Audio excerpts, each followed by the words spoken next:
Hello नमस्ते, स्वागत आहे दी art of cooking Bharat या आपल्या चॅनलवरती। आज आपण बघणार आहे बेकरी स्टाईल एगलेस रवा केकची रेसिपी। आणि हा जो रवा केक आहे तर तो आपण OTG किंवा मायक्रोवेव्हचा वापर न करता पातेल्यामध्ये गॅसवरती बनवणार आहे। म्हणजे ज्यांच्याकडे OTG किंवा मायक्रोवेव्ह नसेल तर ते पण हा केक इझिली कधीही बनवू शकतात। चला तर मग जास्त वेळ न घालवता आपण काय काय साहित्य वापरलं आहे आपला रवा केक बनवण्यासाठी ते बघूया। 1 वाटी इतका मी हा बारीक रवा घेतलेला आहे। तुमच्याकडे मोठा रवा असेल तर तो घेतलात तरी सुद्धा चालेल।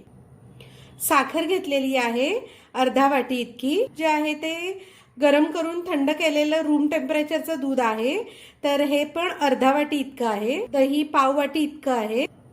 तेलही पाव वाटी इतकं आहे। तर तेल घेताना आपण रिफाइंड ऑइल घ्यायचं आहे, म्हणजे जेणेकरून ज्या तेलाला कुठल्याही प्रकारचा उग्र वास नसावा, तर अशा प्रकारचं कोणतंही तेल आपण घ्यायचं आहे। सजावटीसाठी थोडीशी टूटी फ्रुटी घेतलेली आहे। एकच चिमूट इतकं मी मीठ घेतलेलं आहे।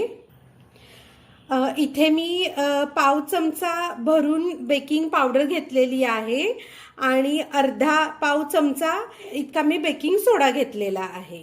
केकसाठी लागणारं जे साहित्य आहे ते आपल्याला व्यवस्थित मोजून घ्यायचं आहे। आणि तुमच्याकडे जर मेजरिंग कप असतील तर तुम्ही त्यांनी मोजून घ्या, नसेल तर कोणतीही एक वाटी आपण प्रमाणासाठी घ्यायची आहे। आणि जे आपण इन्ग्रेडियंट्स घेतले आहेत ते सगळे त्याच वाटीने मोजून घ्यायचे आहेत। आणि बेकिंग सोडा आणि बेकिंग पावडर मोजून घेण्यासाठी आपण पोहे खाण्यासाठी जो छोटा चमचा वापरतो, तर त्याचा वापर करून आपण बेकिंग सोडा आणि बेकिंग पावडर मोजून घ्यायची आहे। तर मग रवा केक बनवण्यासाठी लागणारं साहित्य आपण बघून घेतलेलं आहे। आपण केक बनवायला सुरुवात करूया। त्याआधी तुम्ही जर दी आर्ट ऑफ कुकिंग भारत या चॅनलवरती नवीन असाल तर चॅनलला नक्की लाईक, शेअर आणि सबस्क्राईब करा। त्याचबरोबर नोटिफिकेशन बेलवरती पण क्लिक करा, म्हणजे मी अपलोड केलेल्या ज्या रेसिपीज आहेत त्या सर्वप्रथम तुमच्यापर्यंत पोहोचतील।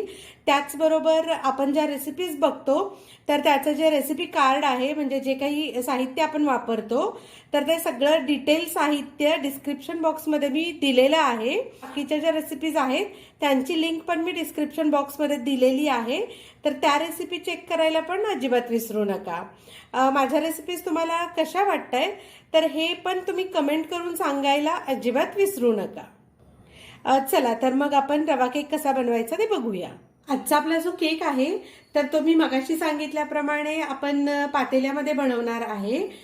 तर मी एक असं मोठं पातेलं घेतलेलं आहे। त्या पातेल्यामध्ये मी अशी एक स्टँड ठेवलेला आहे। हा जो केक टीन आहे तर तो आपण असा याच्यामध्ये ठेवणार आहे। तर तुम्ही मोठं पातेलं घेऊ शकता, कढईमध्ये पण तुम्ही करू शकता। फक्त तुम्ही ज्या भांड्यामध्ये केक करणार आहे तर त्याच्यामध्ये तुमचा हा जो केकचा टीन आहे तो व्यवस्थित बसायला पाहिजे। तुमच्याकडे कुकर असेल तर तो वापरला तरी सुद्धा चालेल। मी असं पातेलं घेतलेलं आहे, त्याच्यामध्ये केक टीन ठेवलेला आहे आणि याच्यावरती व्यवस्थित परफेक्ट बसणारा असं मी एक ताट याच्यावरती ठेवणार आहे। त्याचबरोबर आपल्याला पूर्व तयारीमध्ये हा जो केकचा टीन आहे तर त्याला मी सगळ्या बाजूंनी तेल लावलेलं आहे आणि ग्रीस करून घेतलेला आहे। ते तळाला मी बटर पेपर पण घातलेला आहे। जर तुमच्याकडे बटर पेपर नसेल तर तुम्ही याला छान तेलाने ग्रीस करून घ्यायचं आहे टीनला, आणि त्याच्यावरती थोडंसं गव्हाचं पीठ टाकायचं आहे आणि ते सगळ्या बाजूंनी व्यवस्थित लावून घ्यायचं आहे। असं केल्याने तुमचा केक जो आहे तो बेक झाल्यानंतर इझिली निघतो। ही झाली आपली केक बेक करायची तयारी। सर्वप्रथम साखर अशी मिक्सरच्या भांड्यामध्ये घेऊन ती मी दळून घेणार आहे, म्हणजे पिठी साखर बनवून घेणार आहे। इथे मी साखर जी आहे तर ती मिक्सरमध्ये बारीक करून घेतलेली आहे। तर जो बारीक रवा आपण घेतला होता तर तो मी मिक्सरमध्ये फिरवून त्याची पावडर करून घेणार आहे। हे बघा, मी जो रवा होता तर तो मिक्सरला लावून घेतलेला आहे आणि त्याची अशी एकदम बारीक अशी पावडर करून घ्यायची आहे। तुमच्याकडे मोठा रवा असेल तो वापरला तरी सुद्धा चालेल। ही पिठी साखर जी आपण घेतलेली आहे तर त्या पिठी साखरमध्ये आपल्याला दही ऍड करायचं आहे। त्याचबरोबर मी हे ऑइल पण यामध्ये ऍड करतेय। पिठी साखरेमध्ये दही आणि तेल टाकून घेतलेलं आहे। तर विस्कच्या मदतीने आपण याला छान मिक्स करून घेणार आहे। याचं जोपर्यंत क्रीमी टेक्स्चर होत नाही आणि सगळ्या गोष्टी एकत्र मिक्स नाहीत होत, तर तोपर्यंत मी याला व्हिस्कच्या मदतीने व्यवस्थित बीट करून घेणार आहे. हे बघा, आपलं जे मिश्रण होतं ते व्यवस्थित बीट करून झालेलं आहे आणि हे बघा एकदम क्रीमी झालेलं आहे. आता मिश्रणामध्ये मी आता दूध ऍड करतेय. आपल्याला परत एकदा छान क्रीमी होऊपर्यंत मिक्स करायचं आहे. आपलं व्यवस्थित मिक्स करून झालेलं आहे. याच्यामध्ये मी चिमूटभर घेतलेलं मीठ घालत आहे. हे जे दूध आणि साखरेचं मिश्रण आहे, तर त्याच्यामध्ये आता आपण बारीक करून ठेवलेला जो रवा होता तो ॲड करणार आहे. व्हिस्कच्या मदतीने आपण हे चांगलं मिक्स करून घेणार आहे. याच्यामध्ये आपल्याला कुठल्याही प्रकारची गुठळी न होऊ देता हे जे मिश्रण आहे ते छान क्रीमी करून घ्यायचं आहे. हे बघा, हे आपलं मिश्रण तयार आहे. याच्यामध्ये रवा असल्यामुळे आपल्याला याला झाकून एक 10 मिनिटं बाजूला ठेवून द्यायचं आहे आणि पुढची जी प्रोसेस आहे ती आपण 10 मिनिटानंतर करणार आहे. मिश्रणाला आपल्या 10 मिनिट झालेले आहेत आणि आता हे व्यवस्थित सेट झालेलं आहे. तर याच्यामध्ये रवा घातला होता तो पण व्यवस्थित फुलतो. आता आपण याला व्यवस्थित परत एकदा मिक्स करून घेऊया. आपण जेव्हा मगाशी ठेवलं तेव्हा एकदम लिक्विडी होतं. आता याची जी कन्सिस्टन्सी आहे ती एकदम व्यवस्थित झालेली आहे. मी इथे व्हॅनिला इसेन्स घालणार आहे, पण तुम्हाला जर वेलचीची पूडची चव आवडत असेल तर तुम्ही तीही घालू शकता. याच्यामध्ये आपण एक अर्धा टीस्पून इतका व्हॅनिला इसेन्स घालणार आहे. व्हॅनिला इसेन्स मी घातलेला आहे बॅटरमध्ये आपल्या. तर आता याला एकदा व्यवस्थित मिक्स करून घेते. याच वेळेला मी आता गॅस पण सुरू केलेला आहे आणि आपण ज्या पातेल्यामध्ये किंवा कुकरमध्ये केक करणार आहे तर ते पण आता आपल्याला गरम करायला ठेवायचं आहे. केक बेक करायला ठेवायच्या आधी आपलं जे पातेलं किंवा कुकर आहे तर तो प्रीहीट होणं खूप महत्त्वाचं असतं. इसेन्स बॅटरमध्ये व्यवस्थित मिक्स करून घेऊया. बेकिंग पावडरनी जो बेकिंग सोडा घेतला होता तर तो ॲड करूया. बेकिंग सोडा आणि बेकिंग पावडर ही आपल्याला सगळ्यात शेवटी ॲड करायची आहे. हा बेकिंग सोडा आणि बेकिंग पावडर जी आहे तर ती आपल्याला ॲक्टिवेट होण्यासाठी मी याच्यावरती फक्त 1-2 चमचे इतकं दूध घालत आहे. आणि आता हे बेकिंग पावडर आणि बेकिंग सोडा आपल्या केकच्या बॅटरमध्ये व्यवस्थित मिक्स करून घेऊया. हे बघा, आपलं केकचं जे बॅटर आहे तर ते एकदम व्यवस्थित मिक्स करून झालेलं आहे. तर सगळ्यात शेवटी मी याच्यामध्ये टूटी फ्रुटी घालणार आहे. मी इथे फक्त टूटी फ्रुटीचा वापर केला आहे. तर तुम्हाला आवडत असेल तर तुम्ही याच्यामध्ये ड्रायफ्रुट्सचे तुकडे करून ते घातले तरी सुद्धा चालेल. तर थोडीशी टूटी फ्रुटी मी याच्यामध्ये घातलेली आहे आणि जी बाकीची टूटी फ्रुटी आहे ती आपण वरून डेकोरेशनसाठी वापरणार आहे. बॅटर व्यवस्थित आपलं तयार आहे. तर मी हे केक टिनमध्ये ओतून घेतेय. केकचं बॅटर मी टिनमध्ये ओतून घेतलेला आहे. ग्रीस केलेल्या टिन आहे तर तो 2 ते 3 वेळा आपल्याला असा टॅप करून घ्यायचा आहे. म्हणजे यामध्ये जे काही आतमध्ये एअर बबल्स तयार झालेले असतील तर ते सगळे रिलीज होतात आणि मग आपल्या केकमध्ये मध्ये मध्ये असे होल्स राहिल्यासारखे दिसत नाहीत. तर हे जे बॅटर आहे तर ते आता आपण गरम झालेला जो आपला पातेला आहे तर त्याच्यामध्ये बेक होण्यासाठी ठेवायचं आहे. त्याआधी मी ही वरून थोडीशी टूटी फ्रुटी टाकून घेतेय डेकोरेशनसाठी. बॅटरमध्ये ऑलरेडी आपण घातलेली आहे. केकचं आपलं जे बॅटर आहे तर ते किती छान दिसत आहे. हे बघा, हे आपलं जे पातेलं आहे तर ते व्यवस्थित प्रीहीट झालेलं आहे. खूप गरम असतं त्यामुळे काळजीपूर्वक आपल्याला इथे हे जे केकचा टिन आहे तर तो त्यामध्ये ठेवायचा आहे. अशी जाळी कंपल्सरी ठेवायची आहे. तुमच्याकडे जाळी नसेल तर एखादा जर डिश असेल छोटी तर ती उलटी करून ठेवली त्याच्यामध्ये तरी सुद्धा चालेल. हे बघा,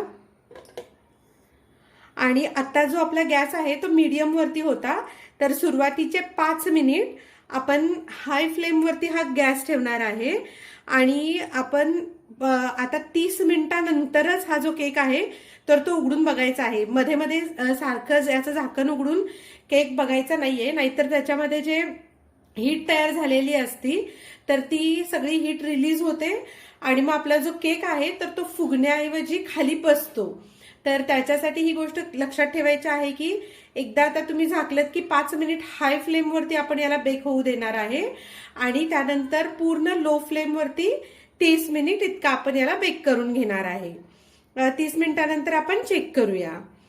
तुम्ही जर समजा OTG मध्ये केक करणार असाल तर तुम्हाला 180 डिग्री सेल्सिअसला साधारणतः 30 ते 45 मिनिटं इतकी केक बेक करण्यासाठी लागेल.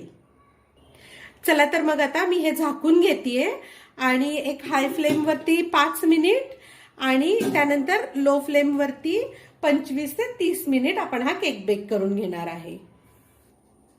चला तर मग उघडून बघूया. 45 मिनिट झालेले आहेत आपल्या केकला.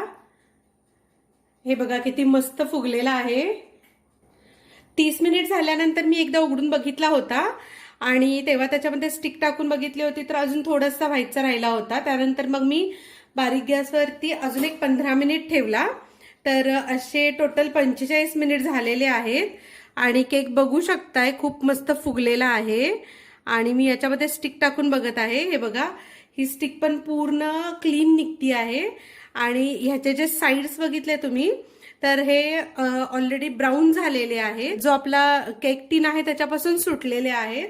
तर हे 2 साइन असतात आपला केक जो आहे तो छान बेक झाल्याचे. या केकला या पातेल्यातून काढून बाजूला ठेवणार आहे आणि असाच या टीनमध्येच त्याला आपल्याला पूर्ण थंड करून घ्यायचं आहे आणि त्यानंतर आपण याला डिमोल्ड करणार आहे. तर मी आता याला बाजूला काढून ठेवते आणि छान थंड करून घेते. हे बघा रवा केक आपला पूर्ण थंड झालेला आहे आणि थंड झाल्यानंतर त्याने पूर्ण त्याच्या बाजू सोडलेल्या आहेत. तरी सुद्धा आपण एकदा सगळ्या बाजूनी अशी सुरी फिरवून घ्यायची आहे. म्हणजे जरी समजा कुठे चिकटलेला असला तरी सुद्धा तो निघून जाईल. आपण एक अशी प्लेट घेणार आहे ती या टीनच्या वरती ठेवायची आहे आणि हा जो टीन आहे तर तो अलगद उलटा करायचा आहे. हे बघा आणि याच्यावरती फक्त आपण टॅप करणार आहे.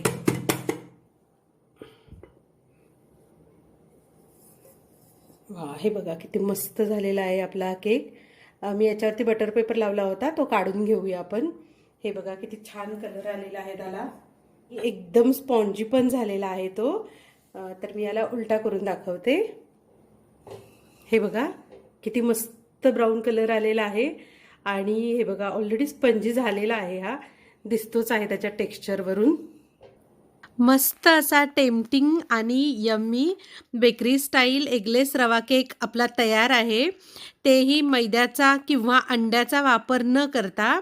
त्याचबरोबर हा केक आपण OTGचा किंवा मायक्रोवेव्हचा वापरही न करता बनवलेला आहे. तुम्ही पहिल्यांदा जरी केक बनवत असाल तरी तुमचा केक छान हा होणारच. मग वाट कसली बघताय, पटकन चॅनलला सबस्क्राईब करा आणि केक बनवायला घ्या. याला कट करून घेऊया. हा पूर्ण थंड झालेला केक आहे आपला. केक पूर्ण थंड झाल्यानंतरच याला आपण कट करून घेणार आहे.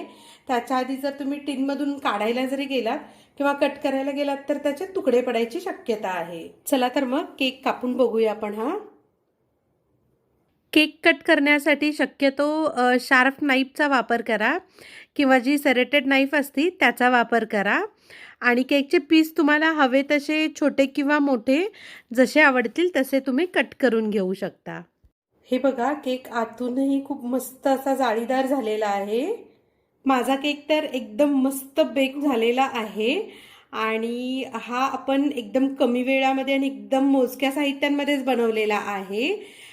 तर तुम्हालाही असा जर हा एगलेस रवा केक ट्राय करायचा असेल घरी तर नक्की माझी रेसिपी शेवटपर्यंत बघा आणि मी ज्या काही टिप्स सांगितलेल्या आहेत तर त्याही टिप्स तुम्ही फॉलो करा. म्हणजे तुमचा केकही असा छान आणि स्पॉन्जी होईल. आपण मार्केटमधून जे केक आणतो तर त्या केकमध्ये केक जेल असतं, त्याचबरोबर प्रिझर्वेटिव्हही घातलेले असतात. तर हा आपण घरी बनवलेला जो रवा केक आहे तर त्यामध्ये आपण कुठल्याही प्रकारचे प्रिझर्वेटिव्ह घातलेले नाही आहेत. त्यामुळे हा मुलांना देण्यासाठी सुद्धा एकदम हेल्दी आहे. तर असाच छान हेल्दी रवा केक तुम्ही पण घरी ट्राय करून बघा आणि माझी रेसिपी तुम्हाला कशी वाटतेय तर ते मला कमेंट करून दी आर्ट ऑफ कुकिंग भारत या आपल्या चॅनलवरती सांगायला अजिबात विसरू नका. त्याचबरोबर दी आर्ट ऑफ कुकिंग भारत या चॅनलवरती तुम्ही जर नवीन असाल तर चॅनलला नक्की लाईक, शेअर आणि सबस्क्राईब करायला अजिबात विसरू नका.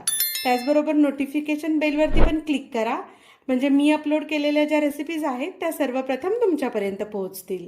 तर मग तुम्ही पण असाच रवा केक घरी करून बघा आणि आपल्या चॅनलला पटापट सबस्क्राईब करायला सुरू करा. अशाच एका छानशा रेसिपी बरोबर लवकरच भेटूया. तोपर्यंत धन्यवाद.